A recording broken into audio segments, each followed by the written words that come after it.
Bonjour, je m'appelle Vincent, je suis diplômé de Centrale Supélec et je suis consultant chez Main Partners AI and Blockchain depuis fin 2022. La BU est structurée en différents pôles.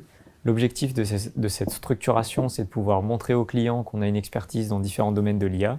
Donc on a actuellement 3 pôles principaux qui vont être le pôle vision, le pôle d'analyse du langage et le pôle de série temporelle. Ces pôles ne sont pas disjoints, c'est-à-dire qu'on a un pôle de référence, mais on peut très bien faire des projets et participer à des projets avec d'autres pôles.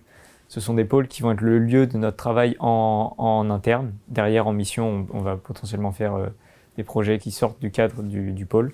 Et donc voilà, le but, c'est d'avoir de la crédibilité chez nos clients et de pouvoir leur dire, voilà, on a des experts en vision, des experts en analyse du langage, des experts en série temporelle. L'intégration dans les différents pôles, elle se fait principalement en fonction de notre affinité avec les différents domaines de l'IA et en plus de nos expériences passées.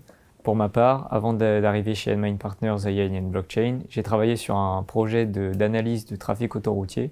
Donc c'était principalement de la vision par ordinateur.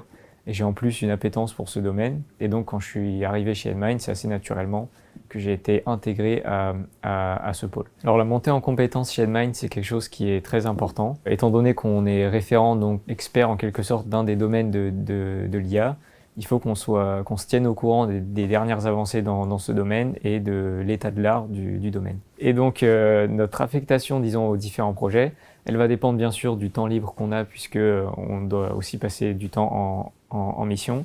Mais derrière, tant qu'on arrive à justifier d'un intérêt pour le marché ou pour un certain client, on est très libre de lancer nos projets.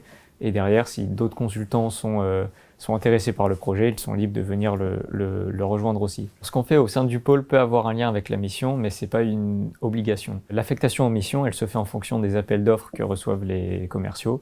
Et donc derrière, en fonction, encore une fois, des intérêts de chacun, on va placer tel ou tel consultant sur une mission. Et ça peut aussi se faire en fonction de dans quel domaine on a envie d'en apprendre plus. Moi, par exemple, je suis en mission chez un client dans le domaine des médias. Et donc ce que je fais a peu de rapport avec la vision, c'est principalement de l'analyse de données des consommateurs des plateformes de streaming. Et donc moi, voilà, c'est quelque chose qui est assez différent. En revanche, il y a d'autres consultants au sein du pôle vision qui, eux, ont des missions de reconstruction 3D ou de génération d'images ou de vidéos. Et donc là, ça a directement un lien avec la R&D qu'ils font en interne. Et donc voilà, c'est un peu ça aussi l'avantage d'avoir cet aspect de consultant et cet aspect d'ingénieur recherche en interne. C'est le fait de pouvoir travailler sur des projets qui soient assez divers. Et donc ça nous permet d'enrichir notre base de connaissances et de compétences.